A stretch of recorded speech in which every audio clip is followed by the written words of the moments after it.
بسم اللہ الرحمن الرحیم۔ بہت شکریہ جناب رانا عظیم صاحب اور جمیل مرزا صاحب اور آپ سب لوگ جو یہاں پہ تشریف لائے۔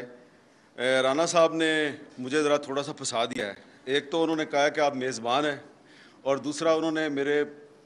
سامنے ایک فل ٹاس بھی پھینک دیا ہے کہ عمران خان صاحب تنقید برداشت کرتے ہیں بڑا مسکرا کے۔ تو لیکن کیونکہ ہم Pakistan federal union of journalist جو ہے وہ آزادی صحافت کے لیے اس نے آپ سب کو یہاں پہ اکٹھا کیا ہے، تو کھل کے بات کریں گے، لیکن ایک دوسرے کا جو احترام ہے اس کو ملحوظ خاطر رکھنا چاہیے۔ اور جو باتیں کی ہیں مجھ سے پہلے، خاص طور پہ جمیل مرزا نے جو میثاق صحافت کی بات کی ہے،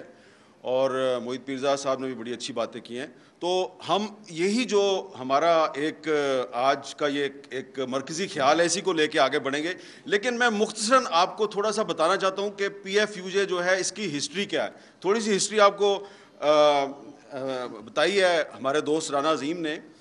Pakistan federal union of journalist جو ہے یہ ہمیشہ سے یہ 1950 کی دہائی میں قائم ہوئی تھی، اور یہ جو یہاں پہ بتایا گیا کہ جی پاکستان میں ہمیشہ آزادی صحافت جو ہے وہ پابندیوں کی زد میں کیوں رہتی ہے، تو یہ سلسلہ جو ہے نا یہ تو 1947 کے بعد ہی شروع ہو گیا تھا۔ لیکن جنرل ایوب خان نے جب پریس اینڈ پبلیکیشن آرڈیننس لگایا، اس کو ہم کہتے ہیں پی پی او 1960، تو اس کے خلاف جو پی ایف یو جے کی جو سٹرگل تھی، ہمارے بزرگوں نے جو سٹرگل کی اس کے خلاف، اس سٹرگل سے پی ایف یو جے کو ایک ڈیموکریسی میں سٹیک ہولڈر کا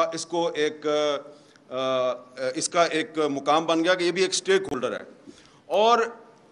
سب سے اہم ترین بات ہے جو ابھی کہا گیا کہ جی کچھ لوگ جو ہیں وہ ایک پولیٹیکل پارٹی کے ساتھ ہیں، کچھ لوگ دوسری کے ساتھ ہیں،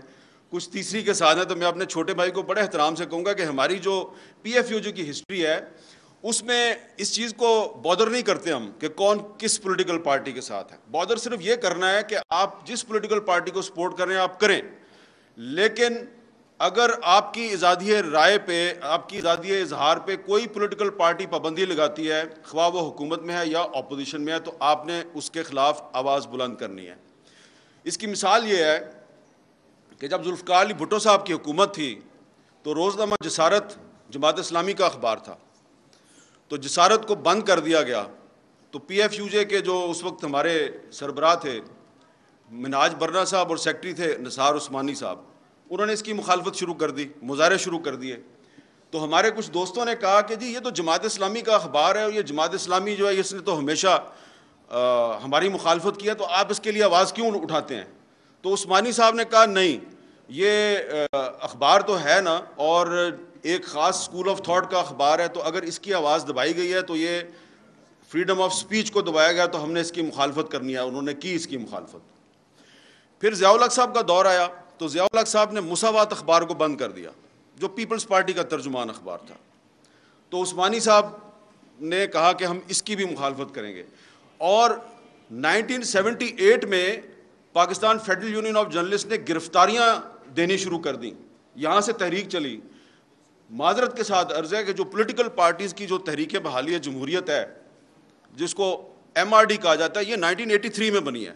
لیکن پی ایف یو جے کی جنرل ضیاء الحق کے خلاف سٹرگل 1978 میں شروع ہو گئی تھی، جب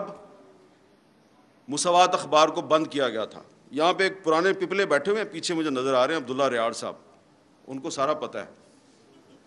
تو فرد اللہ بابر صاحب بھی ان باتوں کی تائید کریں گے۔ تو اس لیے یہ جو مسئلہ ہے نا کہ جی آپ ایک پولیٹیکل پارٹی کا جو موقف ہے اس کو کیوں سپورٹ کر رہے ہیں، بطور ایک صحافی یہ ہماری ایک انٹرنل ڈیبیٹ ہے کہ آپ کو ریڈ لائن کتنی کراس کرنی ہے کتنی نہیں کرنی، لیکن اگر آپ کر بھی رہے ہیں اور آپ کی آواز دبائی جاتی ہے تو یہ ناقابل قبول ہے، یہ آرٹیکل 19 کی خلاف ورزی ہے۔ ہمارے دوست جناب شعیب شاہین صاحب نے بڑی زبردست باتیں کی ہیں، انہوں نے لائرز موومنٹ یاد دلائی ہمیں 2007 میں، جب پابندیاں تھیں اور ہم سڑکوں پہ پروگرام کرتے تھے، اور عمران خان صاحب بھی آتے تھے، اور مسلم لیگ نون کے لوگ بھی آتے تھے، اور بھی سارے لوگ آتے تھے، لیکن ہمارا یہ خیال تھا کہ لائرز موومنٹ جو ہے اس کے نتیجے میں پاکستان میں جو قانون کی بالادستی کا جو تصور ہے، یہ تصور جو ہے یہ مضبوط ہوگا، لیکن یہ تصور جو ہے یہ مضبوط نہیں ہوا۔ یہ میں بڑی بدقسمتی سے بات کروں گا، جو فروٹ ہے نا، جو پھل ہے اس سٹرگل کا، وہ نہیں ملا۔ اور اسی لیے پھر اس کے بعد ہمیں خود عدالتوں میں جا کے اور کہنا پڑا کہ یہ جو ہمارے میڈیا میں جو کچھ ہو رہا ہے اس کو بند کریں. میں نے 2012 میں سپریم کورٹ میں پٹیشن فائل کی کہ یہ جو انفارمیشن منسٹری کا سیکرٹ فنڈ ہے اس کو آپ بند کریں, کیونکہ یہ جو سیکرٹ فنڈ ہے اس سے صحافیوں کو رشوت تقسیم کی جاتی ہے. اس وقت پیپلز پارٹی کی گورنمنٹ تھی. انفارچونیٹلی پیپلز پارٹی کی گورنمنٹ نے بڑی مخالفت کی ہماری, لیکن ہم نے کہا کہ یہ غلط بات ہے. اور اس کے بعد پھر بہت سے اور ایشوز تھے جس کے بعد ہمیں غداری کے الزامات لگنے شروع ہو گئے, حملے ہو گئے. تو آج آپ کو بھی غدار کہا جا رہا ہے, آپ کو بھی غداری کے مقدمات میں ملوث کرنے کی دھمکیاں دی جا رہی ہیں. تو ہم نے تو بھائی ہمیشہ سے یہ جو غدار کا ٹیگ لگانے والے لوگ ہیں اور غداری کے سرٹیفکیٹ تقسیم کرنے والے لوگ ہیں, ہم نے تو ان کی ہمیشہ سے مخالفت کی ہے. اب آپ بھی اس کی زد میں آ رہے ہیں تو ویلکم ٹو دا ٹریٹرز کلب, ہم آپ کو خوش آمدید کہتے ہیں غداروں کے کلب میں. اس کی وجہ یہ ہے کہ میں ذاتی طور پہ ہمیشہ یہ کہتا ہوں کہ اگر کوئی مجھے غدار کہتا ہے تو 100 دفعہ کہے کہ میرے لیے فخر کی بات ہے. ہاں, اگر کوئی آپ کو پیٹریوٹ کہتا ہے تو پھر آپ ذرا مشکوک ہیں, کیونکہ پیپلز پارٹی پیٹریوٹ بنی تھی نا, پتہ ہے نا آپ کو. تو مسلم لیگ کے اندر بھی جو گروپ بنے تھے قائد اعظم کے نام پہ, پتہ ہے نا آپ کو کس طرح بنتے ہیں, برا نہ بنائیے گا سرور خان صاحب. تو اس لیے اگر آپ کو کوئی پیٹریوٹ کہتا ہے تو پھر آپ مشکوک ہو جاتے ہیں. ہاں, کوئی غدار کہتا ہے اس کا مطلب ہے کہ یار یہ بندہ جو ہے نا یہ اس راستے پہ چل رہا ہے جس پہ فاطمہ جناح چلی تھی.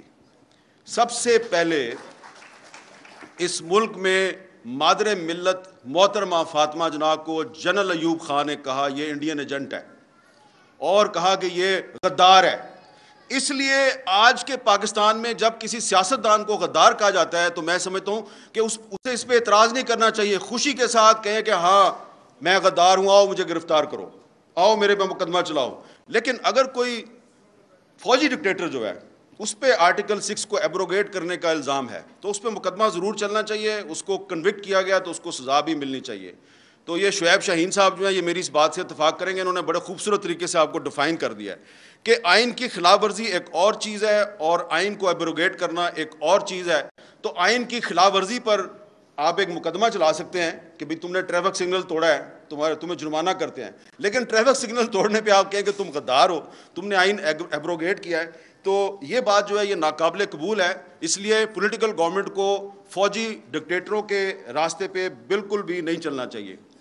اب یہ جس پی ایف یو جے کے سیمینار پہ آپ آئے ہیں,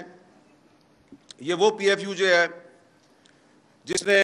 ہر مشکل وقت میں جب بھی آزادی صحافت پہ کوئی برا وقت آیا تو اس پی ایف یو جے نے اس پہ سڑکوں پہ بھی لڑائی لڑی اور عدالتوں میں بھی لڑائی لڑی. تو اس لیے میں آج کیونکہ عمران خان صاحب ہیں, تحریک انصاف کے بہت سے لیڈر یہاں پہ بیٹھے ہوئے ہیں, تو آپ کو فوڈ فار تھاٹ دینا چاہتا ہوں کہ آپ ذرا سوچیں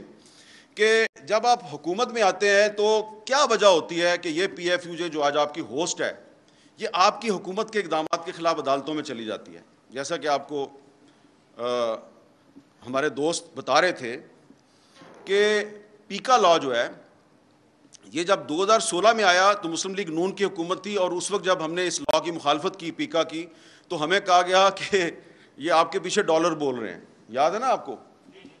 وہ ایک منسٹر ہوتی تھی ان کی, انہوں نے کہا آپ کے پیچھے ڈالر بولتے ہیں. ہم نے ان کو کہا کہ یہ تم آج 2016 ہے, تم یہ پیکا لا بنا رہی ہو, یہ اسی لا میں تم اندر ہو جاؤ گی. اب وہ کہیں نظر ہی نہیں آتی, پتہ نہیں کدھر چلی گئی ہے وہ. اچھا, اسی طرح پھر 2017 میں جب مسلم لیگ نون کی جو حکومت ہے اس نے ایک ایگزیکٹو آرڈر کے ذریعے تمام ٹی وی چینلز پر پابندی لگائی, تو ہم نے یہاں اسلام آباد میں ایک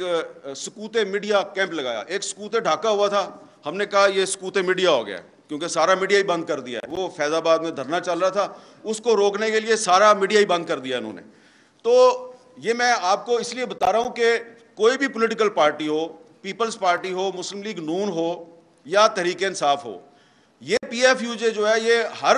حکومت کے دور میں جب بھی کوئی پابندی لگتی ہے تو یا تو ہمیں سڑکوں پہ آنا پڑتا ہے یا ہمیں عدالتوں میں جانا پڑتا ہے. تو یہ جو پی ایف یو جو ہے, اس پی ایف یو جے نے جب آپ نے پیکا آرڈیننس جو ہے وہ جب آپ نے لاگو کیا, اور میری انفارمیشن کے مطابق ڈاکٹر شیریں مزاری نے اس پہ آبجیکشن کی تھی, لیکن اس کے باوجود وہ ایک کابینہ کا بائی سرکولیشن اجلاس جو ہے اس نے اس کی منظوری دی اور آپ نے اس کو لاگو کر دیا, تو ود ان 24 آورس انہوں نے مجھے لاہور سے کہا جی اس کو چیلنج کرنا ہے. یہ جمیل مرزا صاحب آگے میرے پاس اگلے دن, ہم نے بہت جلدی میں ایک پٹیشن تیار کی, اس میں آرگومنٹس بھی صحیح طرح نہیں لکھے, بس کر کے صبح جا کر 9 بجے عدالت میں ہم نے اس کو داخل کروایا. اور اس دن جسٹس اطہر من اللہ صاحب کا اللہ بھلا کرے کہ انہوں نے اس کا جو سب سے خطرناک اس کی جو کلاس تھی اس کو انہوں نے سسپینڈ کر دیا. اگر وہ سیکشن 22 اگر وہ اس دن سسپینڈ نہ کرتے تو آج یہ آپ یہاں پہ جو سیمینار کر کے کوئی چلا جائے گا, کوئی پتہ نہیں شاید جا سکے یا نہ جا سکے, کہیں کہاں پھنس جائے. لیکن یہ ہے کہ یہ شعیب شاہین صاحب تو پچھلے سیمینار میں بھی تقریر کر کے ابھی تک آپ صحیح سلامت پھر رہے ہیں. اگر وہ اطہر من اللہ صاحب اس سیکشن کو سسپینڈ نہ کرتے تو یہ بات کرنا آج یہاں پہ بڑا مشکل ہو جاتا. اس لیے یہ بات بالکل صحیح کی جا رہی ہے کہ ملٹری ڈکٹیٹر کے دور میں اور آج کے دور میں جو فرق ہے وہ یہ ہے کہ ملٹری ڈکٹیٹر کے دور میں آپ کو پتہ ہوتا ہے کہ آپ کا دشمن کون ہے. یہ سویلین گورنمنٹ کے دور میں جو ایک آمرانہ قسم کے اقدامات لگتے ہیں تو وہ سامنے نہیں آتے, پتہ نہیں چلتا کون کیا کر رہا ہے. اسی طرح جو ایک تو پیکا آرڈیننس جو ہے,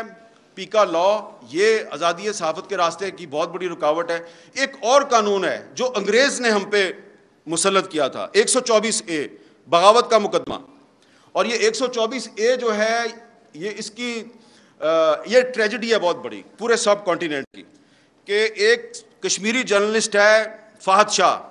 سری نگر میں اس کو جیل میں ڈالا ہوا ہے 124A کے تحت. اس پہ 124A لگائی ہے انڈین گورنمنٹ نے. اور یہاں پاکستان کی گورنمنٹ جو ہے اس نے علی وزیر جو elected member of the national assembly ہے اس کو 124A لگا کے اس کو جیل میں رکھا ہوا ہے. اور اس کی سپریم کورٹ نے ضمانت کیا ہے, اس کی سندھ ہائی کورٹ نے ضمانت کیا ہے, لیکن علی وزیر کو باہر نہیں آنے دیتے. اور جب 124A کو ختم کرنے کے لیے کوئی سینٹ میں کوئی بل موو ہوتا ہے تو خواہ کوئی بھی گورنمنٹ ہو وہ اس کو پاس نہیں ہونے دیتی, اس کی مخالفت کرتی ہے. پی ٹی آئی کے دور میں جب رضا ربانی نے 124A کو ختم کرنے کے لیے بل پیش کیا تو اس کو ریجیکٹ کر دیا گیا. تو اس لیے اگر آپ چاہتے ہیں کہ پاکستان